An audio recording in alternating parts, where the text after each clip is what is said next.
राम राम सा। हम एक सीरीज चला रहे थे जिसके अंतर्गत आरएस प्रीलिम्स और मेंस के की बुक लिस्ट के बारे में बात कर रहे थे। इसके साथ साथ किस प्रकार वैल्यू एडिशन होना चाहिए और किस तरीके से आप एक्स्ट्रा एज ले सकते हैं, उसके बारे में भी जो है हम एक एक करके जो है वो बात कर रहे थे।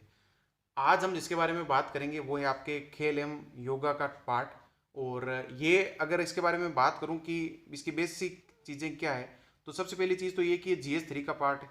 GS3 या फिर मैं कहूँ कि पेपर 3 है ना, यूपीएससी में GS3 कहते थे, यहाँ पर क्या है आपका पेपर 3 है। और टोटल जो है आपके 7 सवाल जो है पूछे जाएंगे। और उसमें से जो 5 सवाल होंगे शुरू के वो होंगे आपके 2-2 मार्क्स के। और जो अगले 2 सवाल होंगे वो होंगे आपके 5-5 नंबर के। इस तरीके से आपके टोटल 20 नंबर जो हैं वो इसके बन जाते हैं। तो एक चीज़ आपको ये ध्यान रखनी है कि खेल एवं योगा को आपको मेंस स्पेसिफिक सब्जेक्ट नहीं मानना है ना। कई बार हम गलती कर देते हैं, जैसे प्रिपरेशन वगैरह करवाते हैं तो कई सारे टीचर कह देते हैं कि 6 ऐसे सब्जेक्ट हैं जो सिर्फ और सिर्फ छोटे वाले सब्जेक्ट सिर्फ मेंस के हैं। ऐसा नहीं है। खेल एवं योगा जो आप प्रीलिम्स में भी पढ़ोगे, योगा को एक बार आप छोड़ दीजिए, लेकिन खेल के बारे में तो आप पढ़ोगे ही पढ़ोगे। सवाल भी पूछे जाते हैं स्पोर्ट्स वगैरह के, तो उस दौर में पढ़ोगे तो कहीं ना कहीं बेसिक चीज़ें तो आपकी कवर हो ही जाएगी प्रीलिम्स के टाइम। और इसीलिए जब आप शुरू में आपके पास वक्त हो तो प्रीलिम्स और मेंस की प्रिपरेशन को साथ में लेकर चलना है। ये ध्यान रखें। बाद में भले ही आप जो है प्रीलिम्स स्पेसिफिक जो प्रिपरेशन शुरू कर दें लास्ट के महीनों में, लेकिन शुरू में साथ में रखें और होलिस्टिक तरीके से जो प्रिपरेशन करें।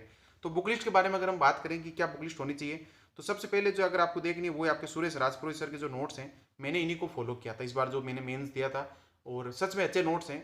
और बहुत ज़्यादा मेहनत करके बनाए हैं ये, मुझे उनके नोट्स देखने के बाद जो है पता लगा है। तो आप इनके नोट्स आप देख सकते हो, क्योंकि खेल एवं योगा जो है बहुत ज़्यादा करंट अफेयर्स से डोमिनेट होता है ये ना, खास तौर से ये खेल वाला पार्ट। और इन्होंने जो है करंट वगैरह चीज़ों को जो अच्छे से जो है वहाँ पर समाहित किया है। लेकिन 1-2 साल बाद जो है इन नोट्स को वापस अपडेट करना पड़ेगा उनको, इसलिए जब उनके अपडेटेड नोट्स वापस आ जाए तो उनको आप फॉलो कर सकते हैं। साथ साथ में आपको क्या चीज़ फॉलो करनी, वो आपके न्यूज़पेपर में खेल वगैरह की चीज़ें आती रहती है ना, तो वो चीज़ देखनी। लेकिन क्रिकेट वगैरह की नहीं देखनी भाई बहुत ज़्यादा, ठीक है ना।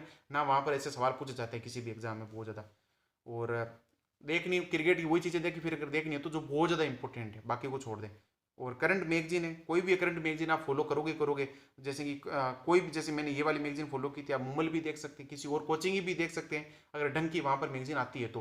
बाकी विजन IAS जो मैगजीन में हर जगह आपको कहता हूँ, रिकमेंड करता हूँ, वहाँ पर खेल और योगा जैसे पार्ट में वो इतनी अच्छी नहीं है। लेकिन ये मैगजीन जो है आपके राजस्थान स्पेसिफिक जो चलती है वो काफ़ी अच्छी है, इनको आप फॉलो कर सकते हैं। और एक जो है मैंने यहाँ पर नोट जो है वो लिख रखा है, वो क्या है कि आप NCERT और RBC किताबों को भी देख सकते हैं। उनमें भी जो है खेल और योगा के जो चैप्टर दे रखे हैं, लेकिन वो चीज़ें आप कब देख पाओगे जब आपके पास वक्त है। इसलिए जब आप प्रिपरेशन की शुरू की स्टेज में हो तो आपको करना क्या कि आपको NCERT और RBC किताबें उनको देखना है, साथ साथ में प्लस सुरेश राजपुरी जो नोट्स हैं उनको देखना है। इन दोनों को साथ में रखना है और फिर देखना है कि कौन सी चीज़ आपकी जो है बेसिक आधार बन सकती है। आपको पहले NCERT और RBC पढ़ना चाहिए या फिर सीधा सुरेश राजपुरी सर के नोट्स को देख लेना चाहिए।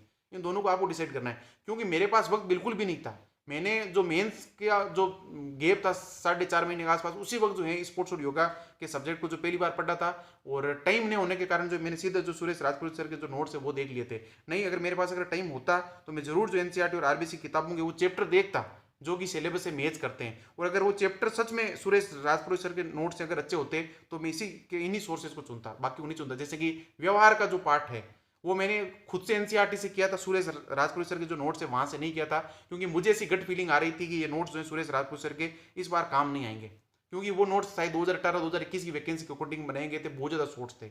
और वो वहाँ पर मुझे लग रहा था कि सवाल थोड़े से ज़्यादा और डेप्थ में आएंगे, और जो कहीं ना कहीं जो सुरेश राजपूत सर के नोट्स हैं वो पूरी तरीके से कवर नहीं कर पाएंगे। तो वहाँ पर मैंने वो चीज़ की थी। और लेकिन यहाँ पर मेरे पास टाइम नहीं रहा था, क्योंकि व्यवहार मैंने दरअसल थोड़ा सा जल्दी शुरू कर दिया था प्रीलिम्स के रिजल्ट आने के बाद ही, या फिर उसके, हाँ, प्रीलिम्स के रिजल्ट आने के बाद सबसे पहले उसी को शुरू किया था। लेकिन खेल और योगा को मैंने काफ़ी बाद में शुरू किया था, इसलिए वक्त नहीं होने के कारण मुझे सीधा जो इनके नोट्स पर जाना पड़ा, और RBC और NCERT किताबों जो यहाँ पर स्किप करना पड़ा था। तो ये एक अपने आप में एक रिस्क रहती है, इसलिए आप दोनों को साथ में रख के देख लें कि क्या बेस्ट है आपके लिए और क्या नहीं है। अब अगर हम सिलेबस पे चलें कि इसका क्या सिलेबस है, तो उसके बारे में देखते हैं।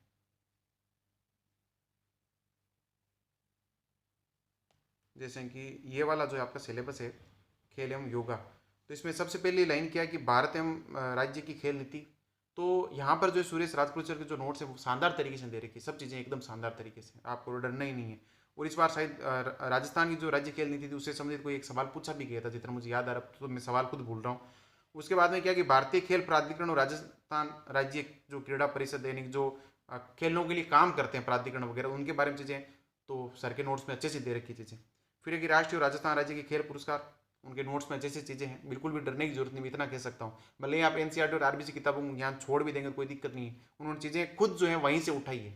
लेकिन डर ये रहता है कि कोई भी एनसीईआरटी और आरबीसी किताबों में पढ़ता है ना, उनकी व्याख्याएं जो हैं वो अलग अलग तरीके से करता है। कई टीचर जब पढ़ते हैं तो कई सारी इंपॉर्टेंट चीज़ों को छोड़ देते हैं, ये सोच लेते हैं ये तो आरएस में नहीं आएगा, क्योंकि वो अपने शुरू की प्रिपरेशन में ऐसा सोचते थे। लेकिन अब आरएस का ट्रेंड बहुत ज़्यादा बदल रहा है, वो ट्रेंड बदलने के कारण जो आपको डेप्थ में जाना पड़ेगा। और हो सकता है कि जो चीज़ सुरेश राजपुर सर ने एनसीईआरटी और आरबीसी किताबों से छोड़ दी थी और अब वो जो है रिलीवेंट हो गई, जैसे कि व्यवहार का एक सब्जेक्ट रहा था। इसके साथ आपको योग और सकारात्मक जीवन पद्धति अच्छे से दे रखा है, उनके नोट्स में आप देख सकते हैं, एनसीईआरटी से भी देख सकते हैं, आरबीसी किताबों से भी अगर आपको लगे तो। भारत के विख्यात खेल व्यक्तित्व आप मैगजीन में पढ़ोगे, न्यूज़पेपर पे पढ़ोगे, प्लस आपको सुरेश जो राजपुर सर के नोट्स हैं वहाँ से आपको पढ़ना है। उसके बाद है कि प्राथमिक उपचार और पुनर्वास नोट्स में है अच्छे से उनके। भारतीय खिलाड़ियों को ओलंपिक, एशियन खेल, कॉमनवेल्थ और पैरा ओलंपिक खेलों में भागीदारी, करंट अफेयर से डोमिनेट हो आएंगे सवाल यहाँ से। तो न्यूज़पेपर पढ़ना, मैगजीन पढ़नी और सुरेश राजपुर सर के नोट्स। तो ये बेसिक है पूरा का पूरा। और खेल एवं योग जो है पार्ट बहुत ज़्यादा इंटरेस्टिंग है मेरे हिसाब से, आपको पढ़ने में मजा आएगा।